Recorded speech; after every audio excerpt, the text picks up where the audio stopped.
When most people think about divorce lawyers, they imagine someone aggressive, like me. Maybe even a little cynical about love. But today's guest completely flips that stereotype. It's their story. It's not my story. I can tell the story and I can be empathetic and advocate. And honestly, family law can be one of the most emotionally intense areas of the legal profession. Now that I have children, I definitely see it from a different perspective. Yeah. Today, we're talking about whether empathy and being genuinely likable might actually be one of the most powerful tools a lawyer can have. The client is a driver. I'm your navigator. Trauma dumping. Passive aggressiveness. Problems arise and you deal with it. It's heavy. Because they're unhappy. If the couple is unhappy, should they stay together if they have kids? I tell my clients going through this process, even if it's the most benign, like simple divorce, everybody gets along, to make sure you have a good support system.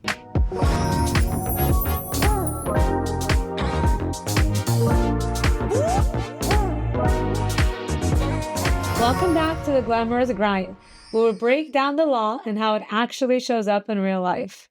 Our guest today is Anna Romanskaya, a divorce attorney who's built a reputation while maintaining something that's surprisingly rare in high-conflict litigation: genuine likability. Everyone loves Anna, including myself. I don't know one person in this community who doesn't like Anna. She doesn't say anything bad about anybody. She doesn't pass judgment. At least in all the years I've known her, she's very pleasant, very kind, and no wonder she also gets cases done in the same way. Today, we're going to talk about what it's really like practicing family law and what lawyers like Anna have learned about relationships that the rest of us don't see. Okay, Anna, so how do you do this? And I mean everything. You're a mom of 2 kids. You're a super lawyer, recognized for many years in a row, and you're so active in the legal community. You're just leader in so many legal organizations. Can you name a couple? How do I do it all? Sometimes not very well. And some days are definitely better than others. So in terms of my, I guess, activities outside of the family, my adulting, as I call it. So with the ABA, the American Bar Association, I am on the Board of Governors. I'm in my second year on the Board of Governors, which is the basically the board for the association, and I represent the state of California. But you've been with ABA since you were a baby lawyer, right? I did. I drank the Kool-Aid early. I started in law school, and it was sort of like a fluke. I had no idea that the ABA is an association you can be involved in. I thought it was just that organization that accredits law schools. I had no idea that it was like an actual association to gather and build community. And I had an opportunity to get involved as a law student because I had a friend who was going to a conference and I wanted to hang out with my friend. And you've stayed involved in that organization throughout your legal career? I did. So I stayed involved. They have a young lawyers division, had a handful of leadership positions throughout the years there, and then ultimately decided that I'm going to get a second full-time non-paying job and ran for the what eventually would be the chair of the Young Lawyers Division. Yeah. I mean, every time I would see you on social media, you're flying here, there. Yeah. And Matt, who's now your husband and back then was extremely supportive and going everywhere with you. And sometimes he would go to events when Anna would be at ABA events and Matt would come and pass out her business cards. He would appear in lieu of Anna to ensure that he represents her. It was really cute. It was, my non-lawyer husband. That was my next question. Yeah. Your husband's not a lawyer. He's not a lawyer, but he speaks lawyer. Yeah. We've been together. We met my first year of practice in 2008. Now you have 2 kids together. I know. How old are your kids? My daughter, Valerie, Miss Valerie, is 4, and baby brother Reese is 17 months yesterday. Oh my gosh. And they're crazy. What made you want to become a lawyer? I mean, you're an immigrant like me, right? Yeah. Can you tell us a little bit, well, for our audience, a little bit about yourself? How old were you when you came to America? How did you learn English? What made you want to become a lawyer? And how did you make it happen? So I was born in Kiev, Ukraine, and we were refugees here. My family, we were all refugees from the Soviet Union, and came in 1989. That's because you guys were Jewish, right? Yep. So we were able to leave the Soviet Union at the time through a treaty with Israel. And we were able to end up in the US. We moved to California because my aunt had immigrated in the 70s and was one of our sponsors. And ultimately, through the asylum program, through Jewish Family Services, we were able to get sponsorship and come to the States. And I was 6, just shy of my 7th birthday when we arrived, and my sister was 1. So I don't know how my parents did it. That's how it happened. That's what brought us here. So grew up in LA. I never thought about being a lawyer, not anything that I aspired to. Lawyers were like, white men on TV. That's not something I ever thought about. But when I was 11, my dad passed away really suddenly. He had a work accident. He was a sheet metal worker and he fell on the job. And that was a big life-altering event. We were in America for about 5 years at that point. My parents had just bought a house. Kind of a survival mode for a little bit for my mom. I didn't really kind of get it. But we ended up having to move out of the house that I really liked, where I had my own room. And it was the most important thing in the world to me, at 11, 12 years old. But when we moved and I had to move to a new school and out of our really nice house to a small little apartment to be near my mom's job, while she kind of figured it all out, I had to grow up really quick. And I ended up really just kind of being my mom's kind of daughter, confident, friend, support person, and everything in between. And in a lot of ways had to step up and help raise my sister, who was 5 at the time. And so that became our dynamic. So we shifted from, where I was kind of a little bratty know-it-all kid to having to become an extra caretaker. And that shifted my mindset of, I ended up gravitating toward doing kind of crisis hotline work and peer mediation, even in middle school. And when I was in high school, growing up in LA, I volunteered at a wonderful nonprofit organization called Teen Line, which is still in existence today, where teens talk to other teens about everything from relationships to suicide prevention and domestic violence and child abuse. And so I went through a big intensive training in my junior year, because I remember I really wanted to do it starting out as a freshman, but my mom couldn't get me to the training. So I had to wait until I can drive myself. And I got my driver license on my 16th birthday so that I can go and take myself to the training for Teen Line and get involved in that crisis hotline. And so that was my big, how like some kids do sports, and I didn't do any of that. I did all things Teen Line, and it helped me in a lot of ways kind of heal and come to terms with where our life is. And I really loved it. I really got involved, particularly in suicide prevention. I did presentations in high schools to other teens to talk about kind of everything, literally from healthy relationships to what caused somebody to feel that low to want to consider taking their own life. And so then ultimately going to college, when you're like, okay, what do I want to do when I grow up? And I thought, okay, I'm going to be a psych major, because I like this stuff. I want to continue doing it.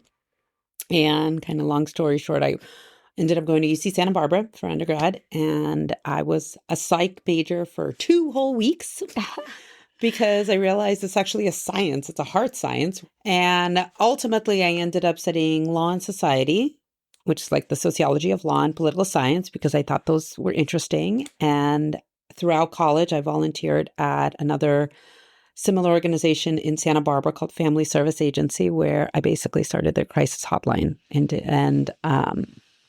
did trainings on suicide prevention. So I took kind of my background from high school days and brought it over to this nonprofit to help kind of create a training on suicide prevention. And I did outreach into the local high schools in Santa Barbara. And that's kind of what I thought my path would be, like kind of social work therapist. And then I had an aha moment. I remember in my junior year of college, my 3rd year, of like, okay, what do I do when I graduate? And I ultimately realized that what I really want to do is help people get out of their situation. So I didn't want to spend my time really kind of drawing in on maybe the roots of why they were where they were, but I wanted to do more actively, like let's be proactive and help them get out of their circumstance. And I figured law school would be kind of the path to do that, because you can do anything with a law degree, right? You can be, anything when you're a lawyer. And that's what drove me to law school. So it wasn't some burning passion of I want to be a lawyer. It was more of like, I want to help people get out of really crappy situations, be able to do all the work that is passionate to me, which is really a lot of the community work where I get to kind of educate and be able to kind of be a voice. Remember that movie? There's something about Mary. I haven't watched it forever. No? Oh my God. Okay. Well, there's something about Anna. Now, and the something about Anna is, how does she do it? Like I said initially, like everybody likes Anna. Hearing her story makes sense. She was able to talk people out of taking their own lives. Mm-hmm. And as I've been doing that now for 30 years of experience we have since high school. So if you can handle illustrations like that, you can handle people going through emotional crises and divorce proceedings and remain likable because you know how to talk to them and get them through that, whether you're on one side or the other. Well, the benefit of having kind of all the training is that I know what to not take home.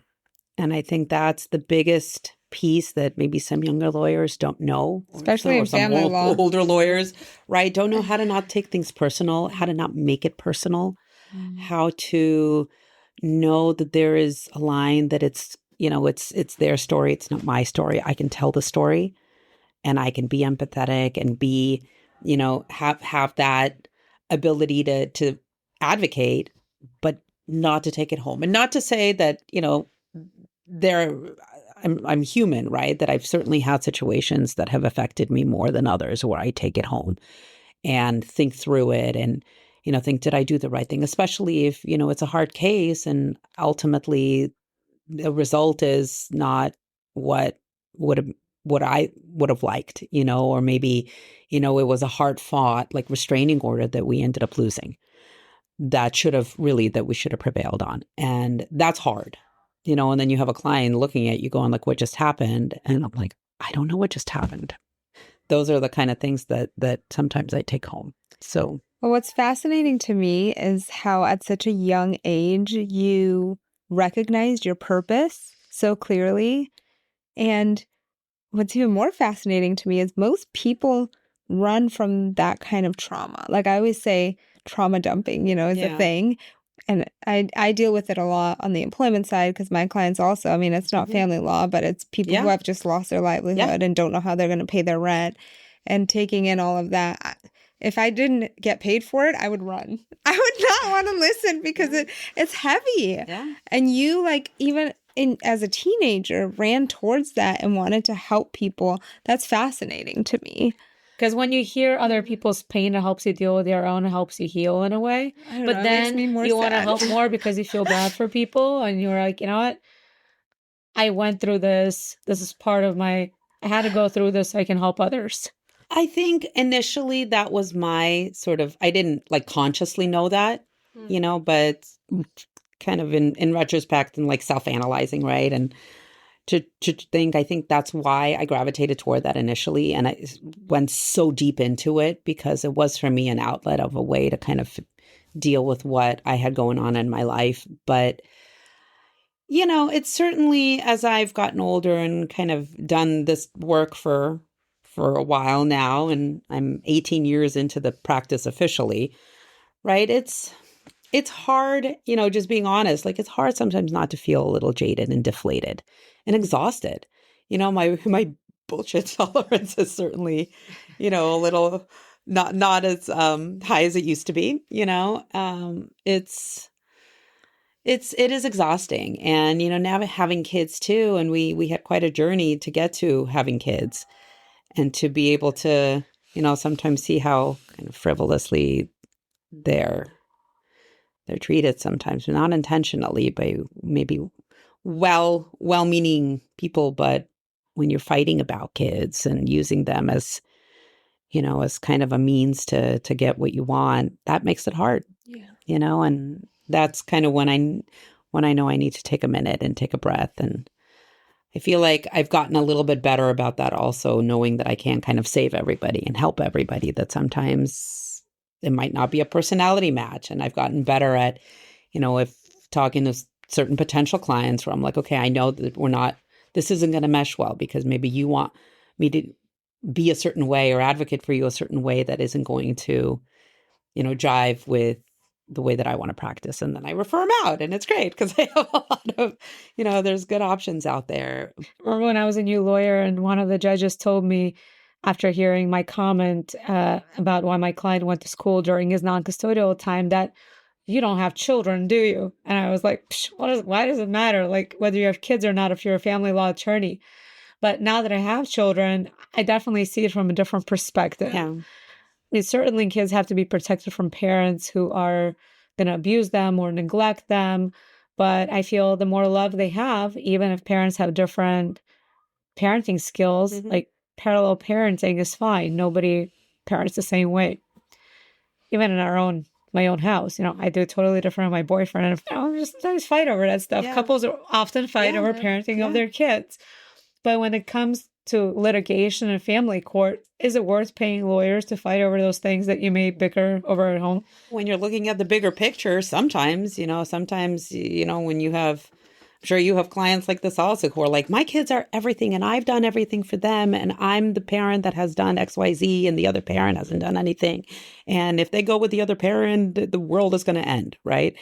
It's like everything is going to be horrible. And so it's really trying to have conversations, say, okay, well, let's kind of look at big picture and what are the biggest concerns, and let's see if we can address those concerns. And is the fact that maybe the other parent's bedtime is at 9 instead of 8, the way it is in your household, is that going to make or break them? Maybe, maybe not. Let's talk through that and see if we can maybe come back to center. I think the saddest to me is when I see kids are so isolated against a parent because they're aligning with the other parent's emotions, and, the parents are sharing their feelings of hurt and anger, and the kids are adopting that. And so, that ruins the relationship, and they end up growing up in getting into similar types of relationships. And it's almost this cycle that just perpetuates. If a couple is split up and it's an affair, and a child who, depending on their age, becomes aligned with a parent, I think it's natural, it's normal, especially if it's girls, to feel like that way, to feel for and defend, the wronged party. It's just a process. It takes time to get through that, but there's nothing wrong with that. They all have to work through their emotions. Right. It's like any one of us teenagers would feel like that too, or even if we're younger.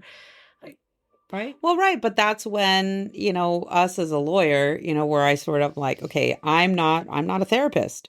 Right? Like that's not a process that I can help you through, but I can identify and say, this is something that you would benefit from having some support, from having some therapeutic assistance to be able to process the feelings, so that is there something that, that can you get past this to where you can have a relationship with the other parent, and maybe see above that and try to, see if there's a path forward. But ultimately, as a lawyer, I mean, that my role is to support my client and try to advocate for them.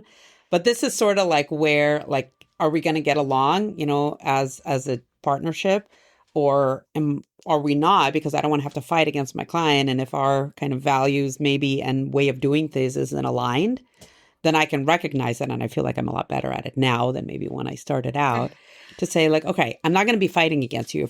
If our strategy isn't aligned, that's okay. I'm okay. That's okay. We can, I can find somebody maybe who can better support you in advocating for the position that you feel so strongly about. I always say this is a good analogy of how I present to my clients of our relationship. Feel free to use this.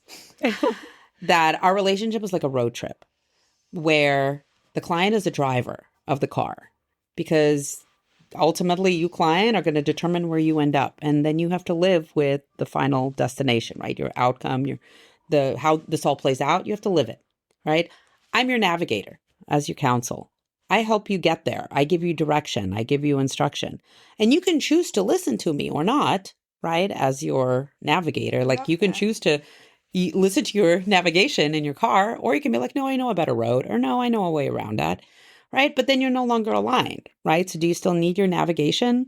If you think you know a different path or you want to go a different path, maybe, maybe not, right? Maybe you need a different navigation, right? That's going to realign you. So that's how I always say, like, that's a relationship. We work together because we're on this journey together. But if ultimately we diverge in the way we're doing things, then it's no longer, a good partnership, and that's okay. We can part ways. I think we need to update your analogy to the current AI scheme of it being ChatGPT, because using the same analogy, if you give it more facts, if the client gives you more facts, then you might change your mind. And just like ChatGPT says, oh, you're right. Oh, yeah. You're correctly right. There is that road closure I didn't take into I haven't thought of that. Can you tell me more about it? Or that toll road that I didn't think you didn't want to take. We as lawyers have to accept that it's a process. If something happens to them recently, it may take them 6 to 12 months to adjust and then shed the feelings if they're getting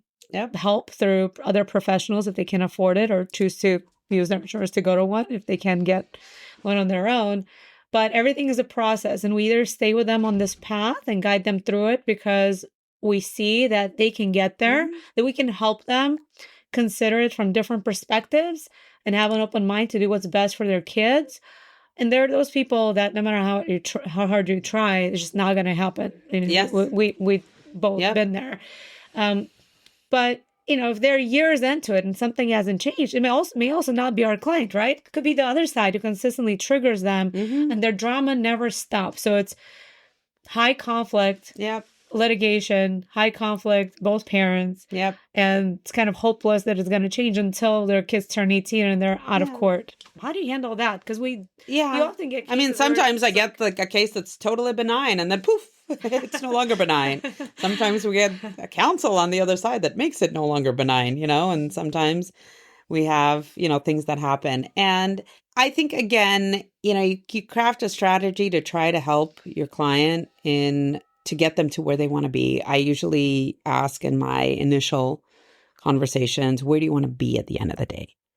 So when all of this is done, where do you want to be? Like, we start at the end of the road trip, right? What's your destination? Like, what are the most important things to you? What are your main interests? And this is kind of my negotiation background. Like, what are your main interests? Your main concern is you want to have financial stability.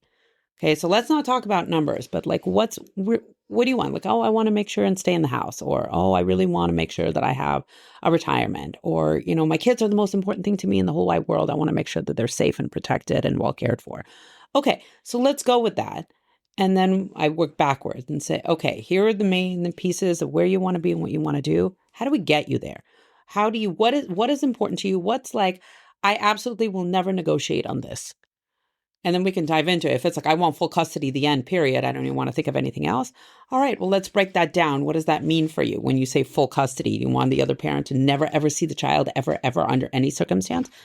9.5 out of 10 times, well, no, I don't want it. I don't want that, but I want to control it. All right, so we break through that. And sometimes, things change, and as the case, as new facts come in. But generally, that's how I approach it. So if a case is super high conflict, there's reasons behind that, and try to navigate around, like, what are the main interests? And like 9 out of 10 times, I'm able to get them to where they want to be. Maybe not in the exact way that they thought, right? Maybe their full custody means that they, the other parent is going to have some weekends, whatever that may look like. But, sometimes you have really aggressive counsel on the other side where their strategy is, no, we're not going to agree to anything. We're not going to respond to anything. We're just going to move through court and grind it to, you either give in or run out of money. And those cases are hard for me, right? Because most of the time I have the client that's kind of like, I just want to get through this. I just want to get through it. I want to get to the other side. And if I have super aggressive counsel on the other side that is making life incredibly difficult for this person that just wants to get through it, that's where, kind of going back to like the relationships piece, 9 out of 10 times I know the counsel on the other side. And that's when we can have kind of real talk. where I can pick up the phone. And this is why it's been so important to me to cultivate a relation, to be present in the community so that I can know the judges, even the new judges, like half the judges on the bench right now, I can't appear in front of because I've served on various boards with, and some of them are my close friends. So it becomes like that where I'm at now, where I can kind of let my reputation help my clients be able to sometimes diffuse a situation where I can pick up the phone and say, what are we really doing here?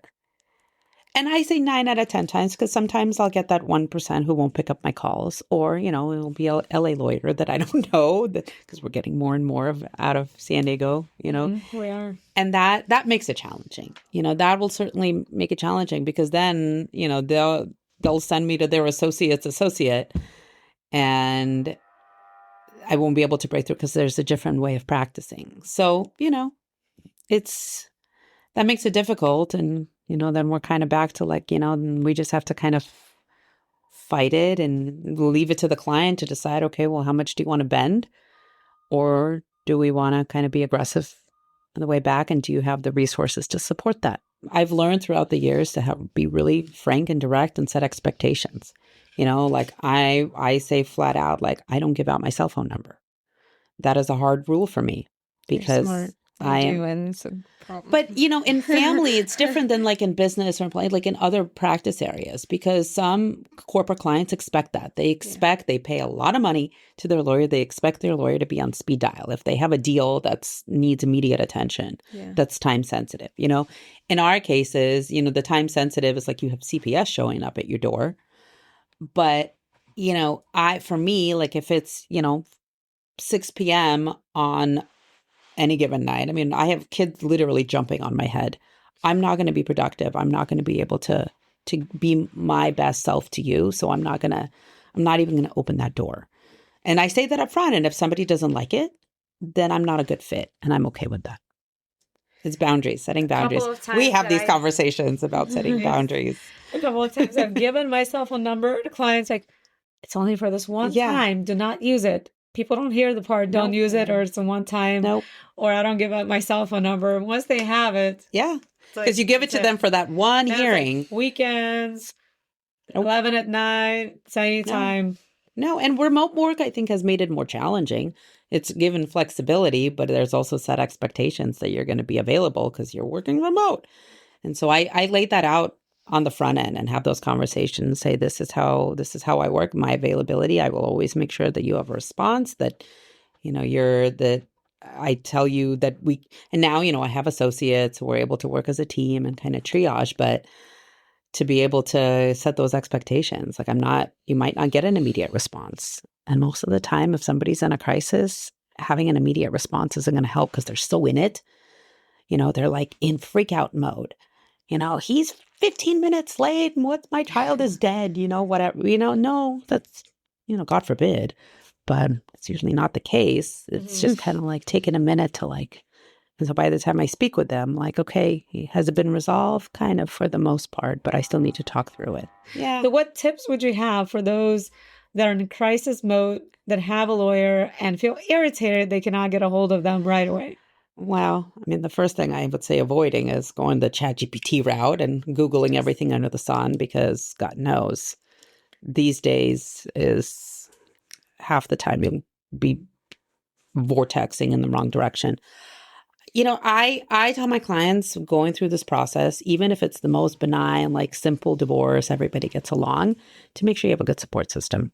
That you have at least one person that you can have on your speed dial that's not your lawyer, that you can rely on, that isn't necessarily going to give you advice, but can support you through it from the emotional side. So we had another guest on here who went through her own divorce, and she started a support group. There's this group here in San Diego called the Group SD, and it's just a networking group for adults. And they meet every Friday in Encinitas, and she's one of the leaders of that group. And she started a group for women to have a buddy system for women who are going through divorce and women who have gone through it, so that they can kind of be each other's support, because she felt when she was going through her divorce that she couldn't see the light at the end of the tunnel, and she just felt like she was going to be in it forever. And she felt talking to other women who had been through it, made her understand that it will eventually get better. Yeah. And so I think she's found some success in bringing people together. And I think a lot of people who have been through it feel purpose in helping people who are going through it. Yeah. Well, those that have kind of come on the other side, I mean, how many lawyers do we know that went into law because they went through their own litigation to some extent, right? Or they had some kind of impact or they had some interface with an attorney for better or worse, right? And they felt like they needed to go and kind of right the wrongs. And I think some of the hardest cases I've had with opposing counsel are those that I feel like are relitigating their own divorce or relitigating their own experience sometimes. Like it seems so personal. I came from the defense side. I did defense work for like 6 years before switching over to plaintiff's work. And the hardest part of the transition was dealing with consumers as opposed to businesses, right? Because when I was defending companies, my clients were always either insurance adjusters, CEOs who had been sued before. They understood how the law worked. And whenever things went not their way, it wasn't my fault. It was the law's fault. And they could see I was doing everything I could to get the best result possible. But representing the consumers, that's not always the case because they don't always understand how the laws work. And that's so hard, managing expectations when the law is just not on their side. Yeah. Or, the facts, or sometimes what makes it even harder is when your client doesn't accept kind of their own role or maybe the way that they've contributed, and they hate hearing that. Having those conversations are the hardest with my clients, where I'm saying, well, maybe, have you thought about, this reaction or that reaction and how that may have contributed? No, that's the worst thing to say. No, because no, you're not supposed to say that. You're on my side. I'm perfect. I'm the best parent ever. Why are you suggesting that I somehow contributed to this shitstorm that we're in, So that's rough. That's hard, because that's when I'm like, okay, therapist, come and support, because I just can help navigate you through the process here, but I can't fix it. Yeah. Okay, so now we're going to play a game called red flag, green flag. So you see our glittery flags are in your hand. We are going to throw up relationship scenarios, and you tell us if it's a red flag or a green flag. All right. Red flag or green flag? Couples avoiding difficult conversations because they do not want to have problems in their relationship. Red flag. Why? Because if you can't have difficult conversations, then that's going to lead to passive aggressiveness. That's going to lead to bitterness. That's ultimately going to lead to what I call my World War III divorces. Yikes. That's a side note to why I'm a big fan of the prenup. And not necessarily actually getting the prenup, but having the conversations around a prenup, because it forces you to have those difficult conversations. Like, how are you going to manage money? And what are your priorities going to be? Yeah. So the more open communication you can have, the stronger your relationship is going to be. And even if you ultimately are not good partners and you decide to go the divorce route, at least then you'll be able to have those difficult conversations and be able to divide your assets and your debts and figure out your parenting schedules and still be able to, see the other side, see the light on the other side. I think most people don't even think about doing that. They just go into it, get married, and then problems arise and you deal with it the best you can. Yeah. Well, you're like survival mode, especially. Yeah. But I think as people get married later, those conversations happen a lot more, because people are a lot more cognizant now of who they want to marry, what they're willing to tolerate, what they're not. Yep. Okay, so red flag or green flag? Parents using children as messengers throughout a divorce. Super red flag. Super, super big, super tall. Yes. Kind of going back to having those conversations about how the kids, the survivors of the divorce, right? It's, you have your parents, certainly, but it's really the kids that are really just trying to survive and what's going to be their new normal. And if you are using your kids as messengers, I mean, one, that's generally a number one order that the court issues is to not use kids as messengers. But on a practical level is you're making the kids part of your situation and versus trying to shield them That's to a allow heavy them. burden on Yeah, kids. it's a heavy burden, and if you're like, tell your dad this or tell your mom that, like, no, they shouldn't have that responsibility. They're kids. Yeah. I mean, I can tell you, like, not that a little bit different, but like growing up where I had to grow up and be an adult very early on just because of my family dynamic, that's hard. That's like you kind of miss out on childhood a little bit of that innocence of just going out and like not thinking about the world's problems. We have the rest of our lives Literally to deal with adulting, right? Like when you're a kid, just enjoy the sunshine on your face, Yeah, I think I agree with you that children should not be exposed to parental divorce and their problems. But in general, it seems like everyone I know who had it tough and had to grow up quick seems to become a really responsible adult and does well in life. Well, for the I most part. At think least those people that I have met. You. I think adversity could create character if the person is strong enough, or in other situations, like the people who aren't our friends who have just like completely fallen apart because of trauma. Did drugs or whatever. But here's the other thing is when your kids, I mean, think of your own kids, right? Like when your kids are growing up in a house where they're seeing behaviors by the adults, their most trusted adults around them, that's what they see as a relationship. Yeah. That's what they model. When I have parents coming to me and they're like, yeah, we stay together for the kids, but we live in different parts of the house and, sleep in different bedrooms and it's fine, but we're here together for the kids, but I'm like, well, your kids are seeing that. And that's what they define as a healthy relationship. So when they grow up, and form their own relationships, that's what they're going to gravitate toward. And not everybody might be as stable as you guys, where you're kind of all good and good parents, maybe just in a parallel way, but that's what they're going to see as the basis of their relationship. I feel like parents have no excuse now. At least if our parents did things to traumatize us, they had no idea the long-term effects. But now we all know.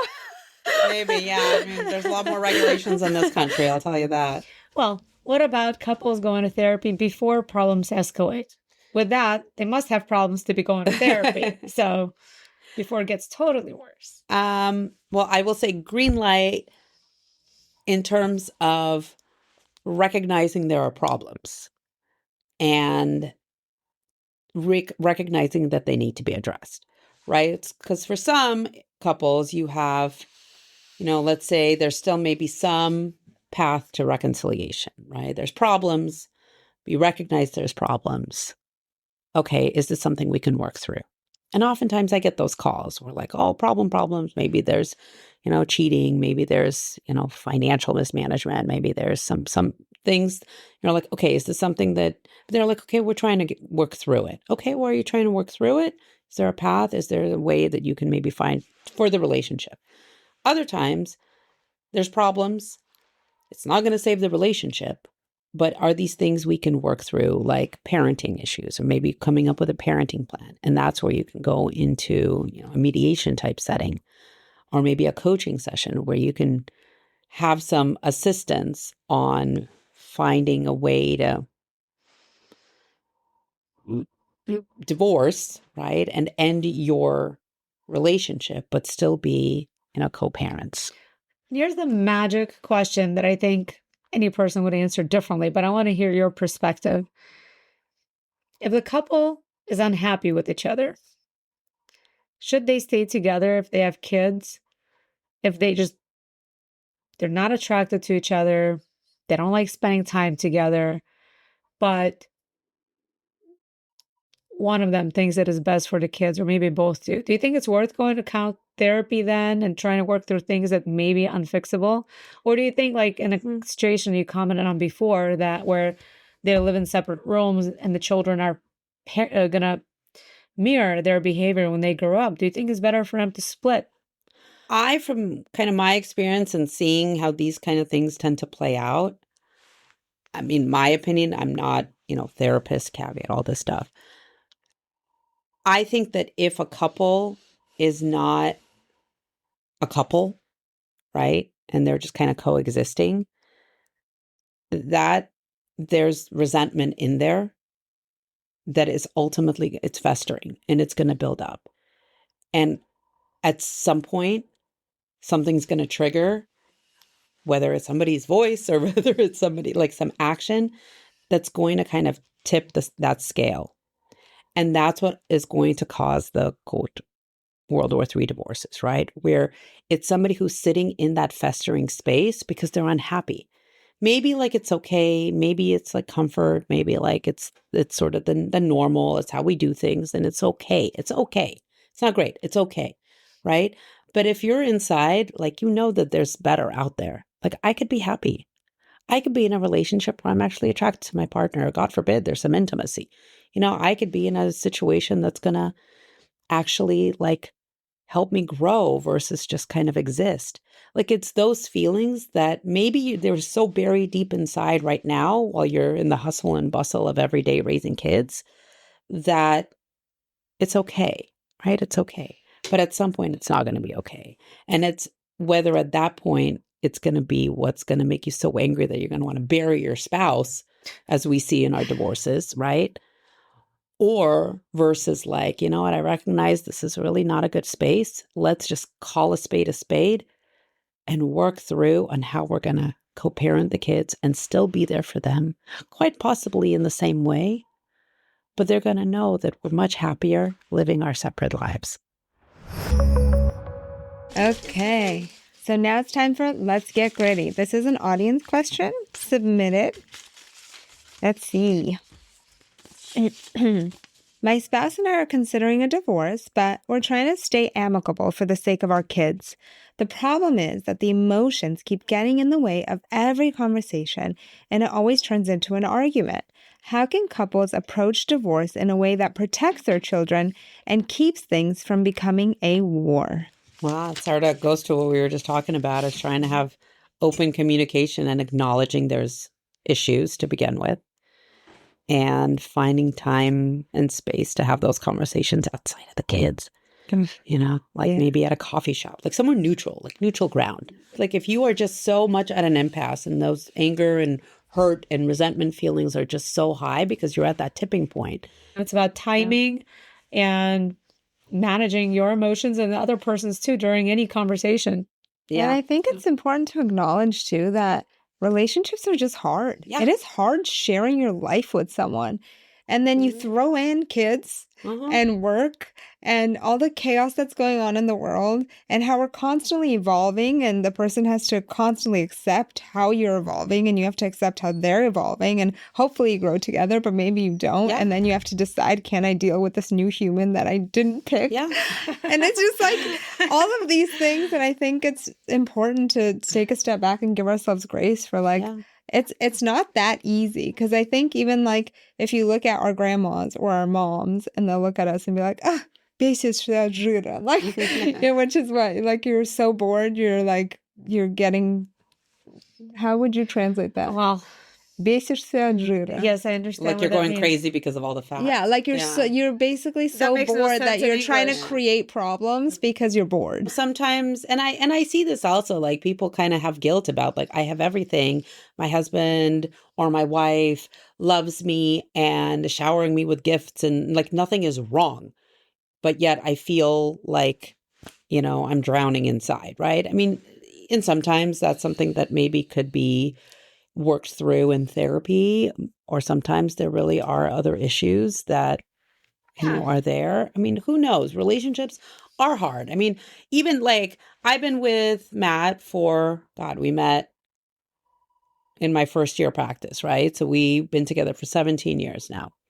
And I swear to God, like I have multiple emotions throughout the day where I'm like, why are we together? Versus like, I'm so happy he's here. Versus like, oh, I'm doing everything anyway. So like, that's literally me too. All of us feel like that. You know, I'm like, oh my God, the dishwasher still has dishes in it. And I just came home from a day's work and I have to take all the dishes out of the dishwasher and I have to make dinner. I have to do this and I have to take care of the kids. Right? Like it's just those frustrations. But then it's like, okay, well, is this something that's going to cause my relationship to fall apart, or is it something that, you know, we can talk through? But I'm like, you left the dishes again in the dishwasher and it drove me crazy. But I say that, right? I said it and it's like, okay. I'm still pissed about it, but at least I got it off my chest. So today's glam tip is going to come from Anna. For people starting a divorce process, what's the best thing they can do for themselves? the best, I think, kind of on multiple levels. One is to make sure you have a support system. That's not ChatGPT.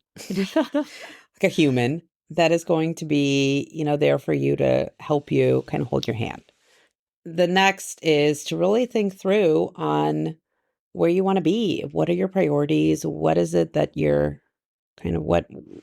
assuming you've decided, okay, this is the route, like the relationship isn't working, we're going to split up, made that decision. So what's next is, okay, where do I want to be? Like, what do I want to do with the house? How do we envision co-parenting if there are kids? What's super important? Like, I need financial stability. So that way, when you have the conversation with a lawyer, you can have those kind of questions in mind. And when the lawyer inevitably asks you, okay, what are we doing here for you? You can have an idea of, what's important and what are your priorities. And then, there's the practical advice about making sure you can gather your financial documents and have some visibility into your finances. And if you don't, to make sure you have that information ready for your lawyer also. Well, thank you so much for taking time out of your very busy schedule and joining us on the Glamorous Grind. We're honored to have you. And of course, I love you as a friend. Thank you. Thank you. Divorce law may deal with conflict, but conversations like this remind us that empathy is just as important as legal strategy. And sometimes the lawyers who make the biggest difference are the ones who remember that behind every case file is a real family. A huge thank you to Anna Romanskaya for joining us today and sharing her perspective. Make sure to hit subscribe and follow us so you never miss an episode. And if you have a question you'd like us to answer on Let's Get Gritty, leave it in the comments or send it to podcast@antoniaandmiranda.com. Thank you for listening. We'll see you the next time on The Glamorous Grind.